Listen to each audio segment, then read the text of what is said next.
Richard, when we spoke earlier this week on Monday, he said he would wanted a moment in the show where we all kind of remembered a little bit, maybe a little more seriously why we're here tonight. And so he asked me to read a story from this book called The Quilt: Stories from the Name Project. And this is essays from people who donated panels to the amazing quilt that was done in Washington, D.C. for the AIDS fundraising, this amazing quilt here.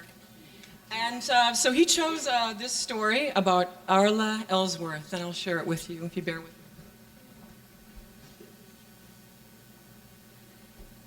me. Arla Ellsworth thought she had a typical suburban marriage. Stephen, her husband of 22 years, was a lawyer and vice president of a church-oriented insurance group in Washington, D.C. He traveled frequently, but that too was typical. Sometimes she wished that there was more togetherness in their marriage, but then so did all her friends. Arla's perception of the world turned upside down on June 10th, 1986, when the family doctor called to inform her that her husband was dying of AIDS. They had just spent 10 days vacationing together in Hawaii. Stephen hadn't told her that he was sick. 5 days after their return, he was hospitalized, and Arla learned for the first time that he had AIDS meningitis. 6 months later, he was dead. Arla wanted to believe that Stephen contracted AIDS from a blood transfusion, but she knew very well that he had never had one. First, there was this numbness, she says. I didn't want it to penetrate. I didn't want to know that Stephen was gay. I couldn't deal with the stigma and the betrayal. But I knew that I was going to have to face it. I tried. I didn't know too much then to talk to Stephen about the fact that I realized that he was bisexual. Stephen responded with denials that he had AIDS. He also denied that he had sex with men. Stephen was in the hospital for 6 weeks, and Arla visited him every day. Their children visited too. Arla told the children, a son in college and a daughter in high school, that their father had AIDS. Nevertheless, Stephen's denials persisted. Stephen didn't want to talk, Arla remembers. The kids didn't want to talk. I didn't know what to do. Nobody wanted to talk. It was like a nightmare. Arla didn't know how to care for Stephen when he came home from the hospital. Do you need to wear gloves and a gown like the nurses do, she wondered. She didn't know if she could sit on the bed. I needed to know more than how much Clorox and water to mix to clean things, she said. I needed to know how to relate day to day. When Stephen was still in the hospital, Arla attended her first AIDS support group meeting where she met Randy Reichart, a 24-year-old student with pneumocystis. Randy was blonde and fair and hardly had to shave. She was the only woman in the room, as well as the only straight person. I went to strangers, people I thought that I'd never rubbed shoulders with, for support, she says. Arla invited Randy, his brother Alan, and Alan's lover Didier for dinner soon after Stephen got out of the hospital. Stephen and Randy were the only people we, the kids and me, knew who had AIDS, says Arla.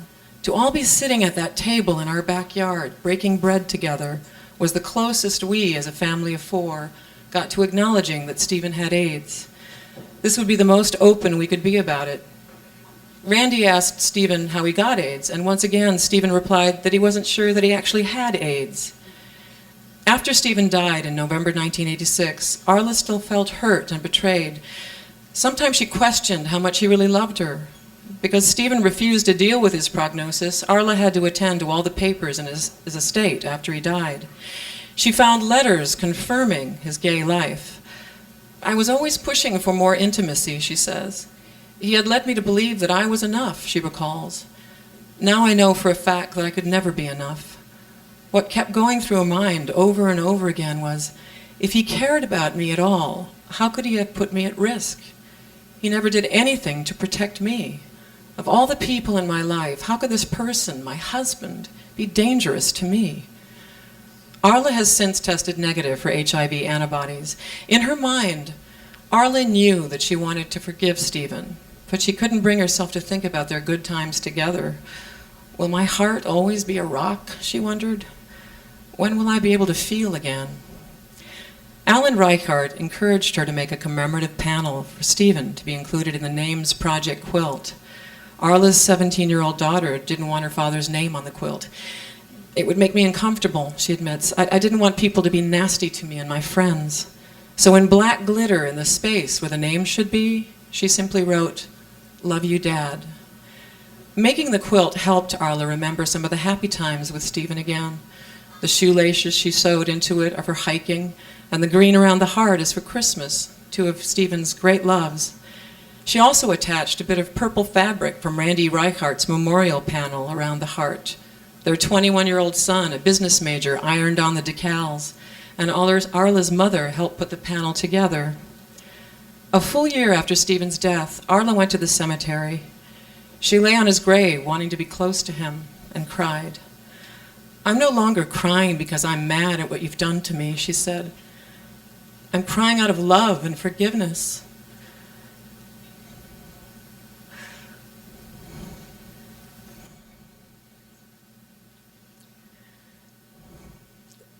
What a lonely life you must have had, Stephen, not really knowing who you were.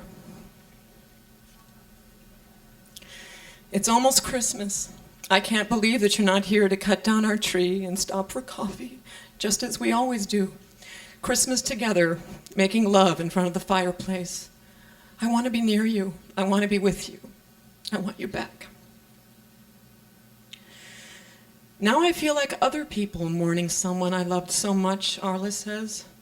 Now I can say, I love you for you, whoever you are.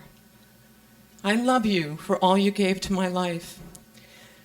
There was pain for me that Stephen was dishonest, but then I think of the joy that Stephen had from having children. I wouldn't want to deprive him of that. I was married to him, and I've got these two beautiful kids. I had a driving need to stay with people with AIDS and people who are gay. The men in my support group helped me get acquainted with a side of Stephen I didn't know, the giving, caring side of the gay personality. I'm lucky that there are men who have been willing to open themselves to me. I never thought that I'd be in the minority with a bunch of gay people, Arla says. I wanted to find out about AIDS, but I've learned so much more. Some nights I can't sleep. Thoughts about the inhumanity of our society are racing through my mind. I've been a guest in the homes of gay people. I've gone to their parties. I've grown to love them. It's ridiculous that I'm okay in this society, and they are not. So that's the story from the quilt book. And then Richard wanted me to mention that, AIDS is still out there, and that all of us have got to be very, very careful and vigilant about our sex lives. And Reba McEntire wrote a wonderful song that I think illustrates that point. Just share that with you.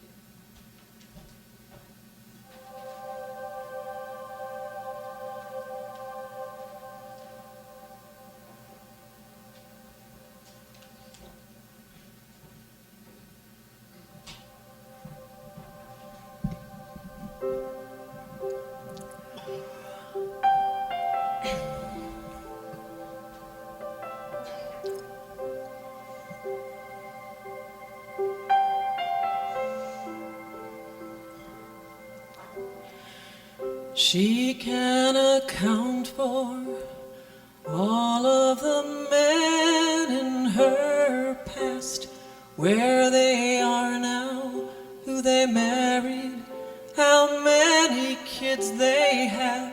She knew their backgrounds, family and friends. Of you she even talks to now and then. But there was one she can't put her finger on. There is one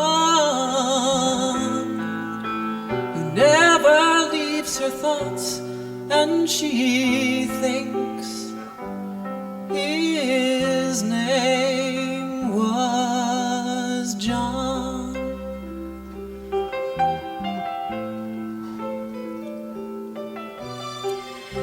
A chance meeting, a party a few years back. Broad shoulders and blue eyes, his hair was so black. He was a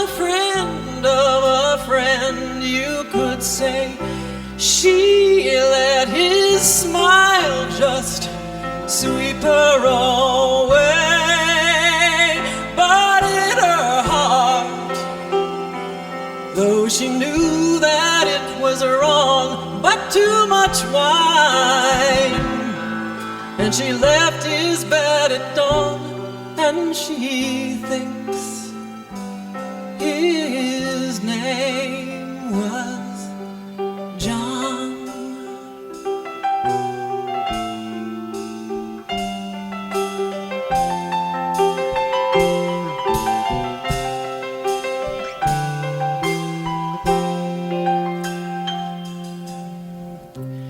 Now each day is one day that's left in her life. She won't know love, have a marriage, or sing lullabies. She lays all alone and cries herself to sleep, 'cause she let a stranger kill her hopes and her dreams. And all her friends say what a pity, what a loss. And in the end, she was barely hanging on. All she could say is she thinks his name